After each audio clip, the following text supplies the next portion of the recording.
ಚಿಕ್ಕಬಳ್ಳಾಪುರ ನಗರದೆಲ್ಲೆಡೆ ಪ್ರತಿಯೊಂದು ವಾರ್ಡ್ಗಳಲ್ಲಿಯೂ ಸಹ ಆಷಾಢ ಮಾಸದ ಜಾತ್ರಾ ಸಂಭ್ರಮ ಬಲು ಜೋರಾಗಿದೆ. ಅದೇ ರೀತಿ ನಗರದ ಅಂಬೇಡ್ಕರ್ ನಗರದಲ್ಲಿಯೂ ಸಹ ಈ ಬಾರಿಯೂ ಜಾತ್ರಾ ಮಹೋತ್ಸವವನ್ನ ಅದ್ಧೂರಿಯಾಗಿ ಆಚರಿಸುತ್ತಿದ್ದಾರೆ. ವಾರ್ಡಿನ ಮುಖ್ಯ ದ್ವಾರಕ್ಕೆ ಸ್ವಾಗತ ಕಮಾನಿನೊಂದಿಗೆ ಅತಿಥಿಗಳನ್ನು ಬರಮಾಡಿಕೊಳ್ಳುತ್ತಿದ್ದಾರೆ. ಇನ್ನು ಯುವಕರಂತೂ ತಮ್ಮ ಭಾವಚಿತ್ರಗಳಿರುವ ಬೃಹತ್ ಫ್ಲೆಕ್ಸ್ಗಳ ಮೂಲಕ ಜಾತ್ರಾ ಮಹೋತ್ಸವದ ಮೆರುಗನ್ನ ಮತ್ತಷ್ಟು ಹೆಚ್ಚಿಸಿದ್ದಾರೆ. ಇನ್ನು ಅಂಬೇಡ್ಕರ್ ನಗರದ ಗ್ರಾಮ ದೇವತೆ ಶ್ರೀ ರಣಬೇರಿ ಗಂಗಮ್ಮ ದೇವಿಗೆ ಜಾತ್ರಾ ಮಹೋತ್ಸವದ ಪ್ರಯುಕ್ತ ವಿಶೇಷ ಅಲಂಕಾರವನ್ನ ಮಾಡಲಾಗಿತ್ತು. ವಿವಿಧ ಹೂಗಳಿಂದ ಸಿಂಗಾರಗೊಂಡಿದ್ದ ಜಗನ್ಮಾತೆ ಗಂಗಮ್ಮ ತಾಯಿ ಧರೆಗಿಳಿದು ಬಂದಂತೆ ಭಾಸವಾಗುತ್ತಿತ್ತು. ಮುಂಜಾನೆಯಿಂದಲೇ ದೇವಿಗೆ ವಿಶೇಷ ಪೂಜಾ ಕೈಂಕರ್ಯಗಳು ನೆರವೇರಿದವು. ಮುಂಜಾನೆಯಿಂದಲೇ ಭಕ್ತರು ದೇವಿಯ ದರ್ಶನಕ್ಕಾಗಿ ಆಗಮಿಸುತ್ತಿದ್ದ ದೃಶ್ಯಗಳು ಸಾಮಾನ್ಯವಾಗಿತ್ತು. ಇನ್ನು ದೇವಿಗೆ ಅಂಬೇಡ್ಕರ್ ನಗರದ ಯುವತಿಯರು, ಮಹಿಳೆಯರು ತಂಬಿಟ್ಟಿನ ದೀಪಗಳನ್ನು ಬೆಳಗಿ ಇಷ್ಟಾರ್ಥಗಳನ್ನು ಬೇಡಿಕೊಂಡರು.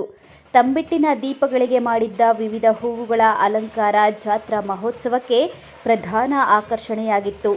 ತಮಟೆ ಸದ್ದಿಗಂತೂ ಯುವಕರು ಕುಣಿದು ಕುಪ್ಪಳಿಸಿದರು.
Lakshminarayan, MMTV news bureau, Chikkaballapur.